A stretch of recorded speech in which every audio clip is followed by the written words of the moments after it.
So, paano ba natin may papakita sa Diyos na tayo ay nagtitiwala sa Kanya sa tuwing tayo ay nananalangin? Una, pour out your soul honestly. Pangalawa, receive God's peace before the answer. Pangatlo, trust God with the timing of the answer. So, una pag-usapan natin, pour out your soul honestly. Sabihin mo sa Diyos ang lahat ng laman ng puso mo ng may katapatan. Kasi minsan, ang daming bagay ang kaya natin itago sa tao. Tama ba? Kaya natin itago sa asawa, sa anak, sa kaibigan, sa mission group, sa church. Minsan, kahit sa leader natin, nakakapagtago tayo. Pero sa Diyos, kaibigan, wala tayong may tatago sa Kanya. At inaantay niya lang tayo na kausapin siya at umamin sa totoong laman ng ating puso. Minsan kasi ayaw nating aminin sa Diyos na natatakot tayo sa kasalukuyang sitwasyon. Kasi inisip natin, dapat kung follower na ako ng Panginoong Hesus, hindi na ako makakaramdam ng takot. Pero kaibigan, ang faith, hindi ibig sabihin wala ka nang mararamdamang takot sa buong buhay mo. Kundi ang faith, ay kahit may takot ka, ay alam mo naman kung kanino mo dadalhin ang takot mo. Hindi kasalanan ang makaramdam ng kabigatan ng loob. Hindi kasalanan ang makaramdam ka ng pangamba o kahinaan. Ang delikado ay kapag hinayaan mo na maghari ang takot at pangamba kasi nga itinatago mo lang ito sa sarili mo at hindi ka lumalapit at binubuhos sa Diyos ang laman ng puso mo. Kaibigan, tandaan mo ito. Ang honest prayer sa Diyos ay hindi kawalan ng pananampalataya.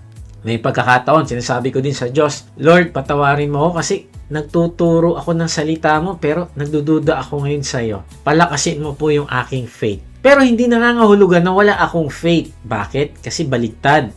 Minsan, ang pag-amin sa Diyos pa nga ang tunay na pagpapakita ng pananampalataya mo sa Kanya. Kasi sinasabi mo, Lord, natatakot ako, pero lalapit po ako sa inyo. Hindi ko kayang dalhin ito ng mag-isa. Ang ibig sabihin, kapag lumapit ka sa Diyos at sinabi mo na kulang ang pananampalataya mo, ay nananampalataya ka sa Kanya na nakahanda siya magbigay ng lakas sa iyo. Tama ba? Nagtitiwala ka sa Kanya na hindi Kanya itataboy kahit may pag-aalinlangan ka. Alam mo na siya din ang nagbigay ng faith mo. Sabi nga sa Ephesians 2:8-9, sapagkat dahil sa kagandahang loob ng Diyos ay naligtas kayo sa pamamagitan ng pananampalataya. At ito'y kaloob ng Diyos. Hindi mula sa inyo, hindi ito bunga ng inyong mga gawa, kaya't walang maipagmamalaki ang sinuman. Ayon sa talata, ang pananampalataya daw ay kaloob ng Diyos. Then, sabi pa sa Romans 12:3, sa halip maging mapagpakumbaba kayo ayon sa sukat ng pananampalatayang ipinagkaloob ng Diyos sa bawat isa. Kaibigan, kung nanghihina ka sa faith mo, ay humingi ka sa Kanya at ikaw ay bibigyan. Kaya si Hannah, sa 1 Samuel ay meron siyang pinagdadaanan na hindi na niya kayang itago sa Diyos. Naroon yung pagnanais niya magkaroon ng anak. Kaya lang, sa mahabang panahon ay hindi pa binibigay ng Diyos ang kahilingan niya. Ang asawa niya si Elkanah ay mahal na mahal siya. Kaya lang ay may isa pang asawa si Elkanah. Ang pangalan ay si Penina. At itong si Penina naman ay may mga anak. Samantalang si Hannah, naku, wala. Kaya sa bahay pa lang nila, grabe, ramdam na ramdam ni Hannah yung comparison. Nararanasan niya ang paulit-ulit na pangungutya sa kanya. Kasi wala nga siyang anak. Kinukutya siya ni Penina. At kahit mahal siya ni Elkanah, hindi pa rin sapat yun para tanggalin yung kirot sa puso niya. Bakit? Kasi may mga sugat sa puso ng tao na hindi kayang punuan ng pagmamahal ng tao lang. Kundi kailangan mo itong dalhin sa Diyos upang ang maranasan mo ay ang klase ng pagmamahal na galing sa Diyos na hindi kayang ibigay ng tao. Huwag mo sabihin kapag nagkatuluyan na kami ay sasaya na ako sa buhay. Mali kaibigan, kasi kung ang puso mo ay hindi pa buo sa Diyos, kung ang puso mo ay hindi pa nagmamahal ng talagang buong puso sa Diyos, na siya yung number 1 sa puso mo, naku, kahit mapunta sa'yo ang taong gusto mo, may kulang pa rin. Kung ang identity mo ay nakasandal lang sa pagmamahal ng tao, mapapagod ka, kaibigan. Kasi walang taong kayang maging Diyos sa buhay mo. Kahit mahal ka ng asawa mo, boyfriend mo, girlfriend mo, pamilya mo, o kaibigan mo, hindi nila kayang punuin ang pinakamalalim na uhaw ng puso mo. Tao lang sila. tao lang tayo. May limitasyon sila. Napapagod din sila. Nagkukulang din sila. Masasaktan ka din nila. Tama ba? Hindi nila kayang ibigay ang klase ng seguridad, kapayapaan at pagmamahal na sa Diyos lang nang gagaling. Kaya minsan akala natin relationship yung sagot. Pero ang totoong kailangan pala natin ay restoration ng relationship natin sa Diyos mismo. Alam ito ni Hana na ang Diyos lang ang masasandigan niya. Kaya taon-taon, pumupunta sila sa Shiloh para sumamba. Kaya lang, taon-taon ding dala-dala ni Hana yung kabigatan sa puso niya. Habang ang iba siguro masaya sa pag-worship. Kasi kasama nila yung kanilang mga anak. Si Hana naman, ako tahimik lang, iyak ng iyak. May family gathering, may pagkain, may celebration, pero siya naman nagdadalamhati. Kaya dumating siya sa point na hindi na niya kaya at kailangan niyang dali ng laman ng puso niya sa Diyos. Kaya tingnan mo kung paano binuhos ni Hana ang laman ng kanyang damdamin sa Diyos. Sabi sa 1 Samuel 1:10-11, buong pait na lumuluha si Hana at taimtim na nalangin kay Yahweh. Ganito ang kanyang panalangin. Yahweh, Diyos na makapangyarihan sa lahat, kung papakinggan ninyo ang inyong abang lingkod at inyo pong kahahabagan, kung hindi ninyo ako pababayaan, sa halip ay pagkakalooban ng isang anak na lalaki, ihahandog ko siya sa inyo at habang buhay na siya'y nakalaan sa inyo, hindi ko ipapuputol ang kanyang buhok. Sabi, buong pait na lumuluha si Hana, ibig sabihin, hindi ito simpleng lungkot lang o bad mood lang. Ang salitang pait ay nagsasabi ng matinding bigat sa kalooban. May disappointment na paulit-ulit bumabalik. Now, tingnan mo, hindi niya tinago ang pait niya sa Diyos. Hindi niya sinabi, Lord, okay lang po ako. Hindi, umiyak siya sa Diyos sa harap ng Panginoon. Then sabi ng verse, taimtim na nanalangin kay Yahweh. Ang ibig sabihin, ang luha ni Hana ay hindi lang emotional breakdown, kundi ang luha niya ay panalangin niya sa Diyos. Ibinuhos niya sa Diyos ang kanyang pagdadalamhati. At dito natin makikita ang tunay na faith. Hindi ibig sabihin pag may faith ka, ay wala ka ng luha. Hindi ka na nasasaktan. No. Minsan ang faith ay yung kahit umiiyak ka, sa Diyos ka pa rin lumalapit. Kahit hindi mo maintindihan, sa Diyos ka pa rin kumakapit. Di ka tatakbo sa mga tao na alam mo na wala naman silang magagawa, wala silang control. Then sa verse 11, tinawag niya ang Diyos na Yahweh. Diyos na makapangyarihan sa lahat. Napakahalaga nito, kaibigan. Paano tinawag ni Hana ang Lord? Sabi niya, Diyos na makapangyarihan sa lahat. Kaibigan, gusto mong matuto manalangin? Magsimula ka kilalanin na ang Diyos ay makapangyarihan sa lahat.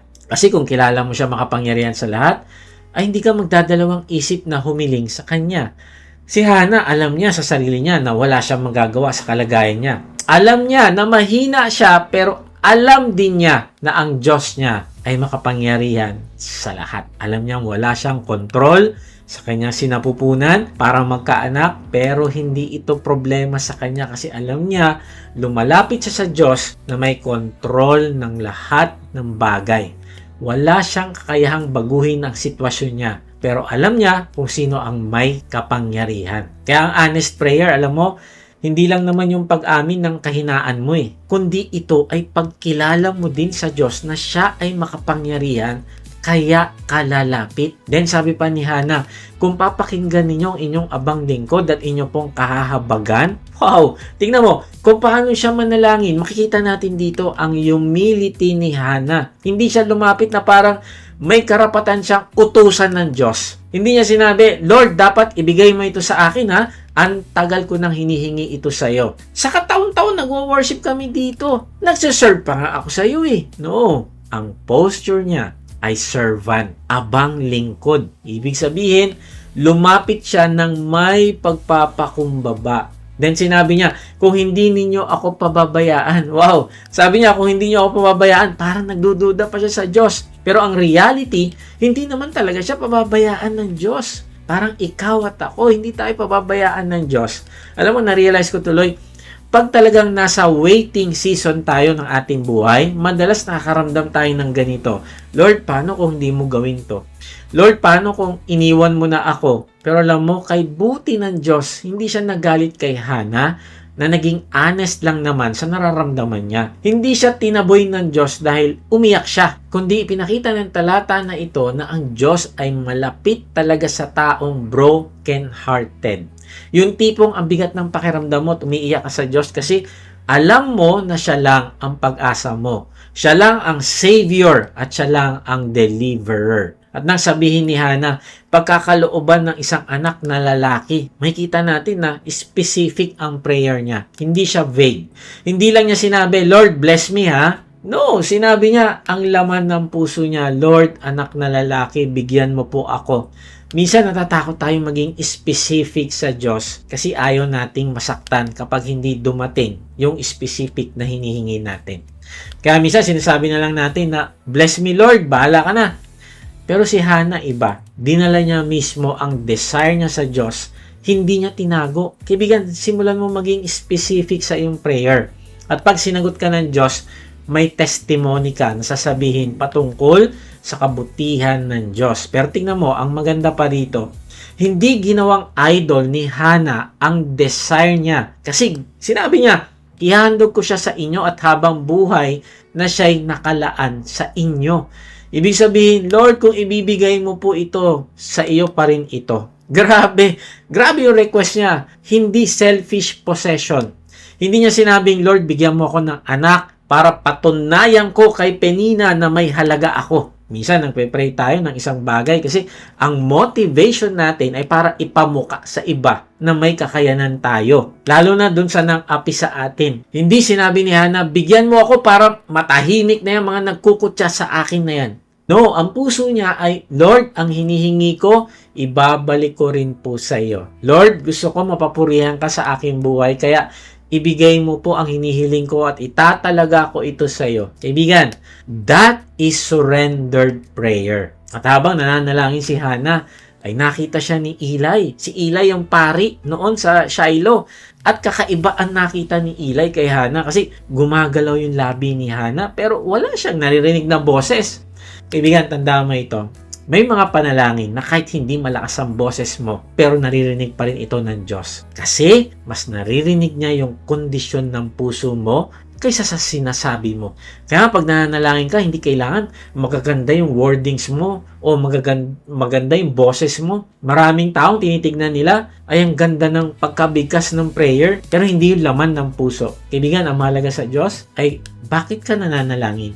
Para saan ang mga bagay na hinihiling mo? Magiging instrumento ba ito para matupad mo ang calling mo para sa glory ng Diyos? Kaya nga si Eli, imbis na maunawaan agad yung nangyari, nakatingin lang siya sa panlabas na anyo ng prayer. Inakala niya lasing lang si Hannah. Kaya pinagsabihan niya si Hannah na tumigil ka sa kakainom ng alak. Grabe, no?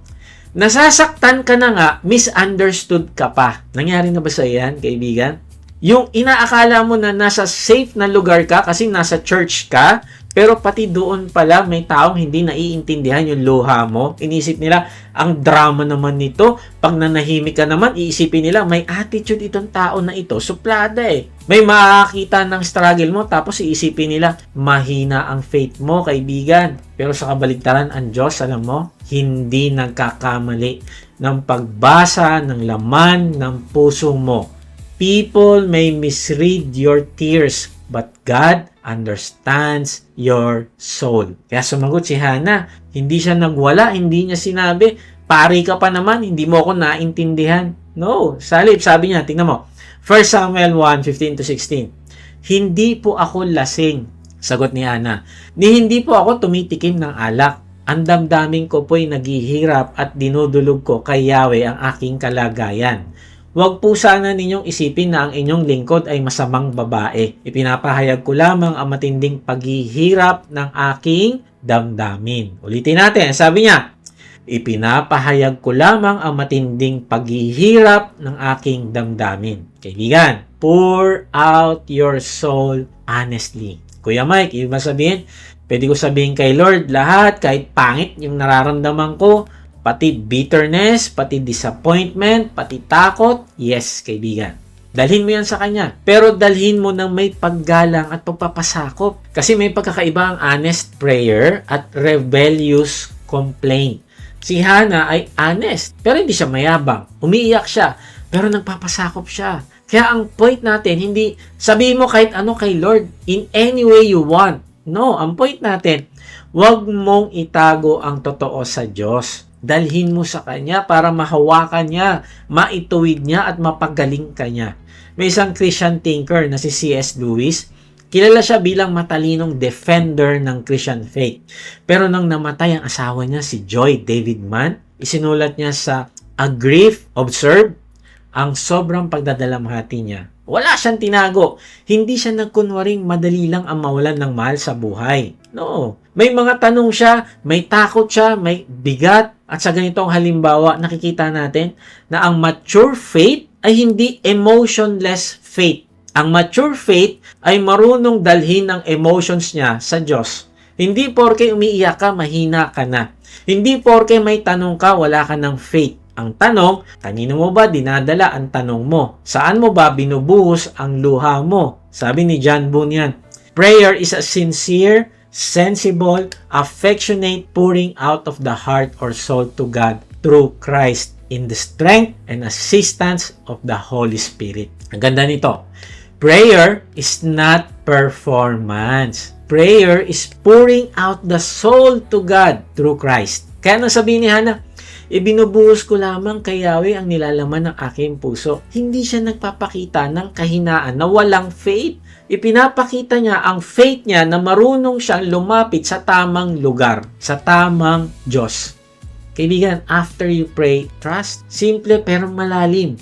Ngayong araw, stop pretending before God. Pour out your soul honestly. Hindi mo kailangang ayusin muna sarili mo bago ka lumapit. Lumapit ka kay Kristo at siya ang mag-aayos ng puso mo. Huwag mo hayaan ang pain mo ang maghari. Huwag mo hayaan ang pride mo ang pumigil sa prayer mo at paglapit sa Kanya. Huwag mo hayaan ang bitterness mo ang magdala sa'yo sa kasalanan. Dahil mahal ka ng Diyos, tinatawag ka niya sa Kanyang presensya. At pag ginawa mo ito, alam mo yung sugat na matagal mong tinatago, ay pwedeng simulang pagalingin ng Kanyang grace o biyaya sa iyo.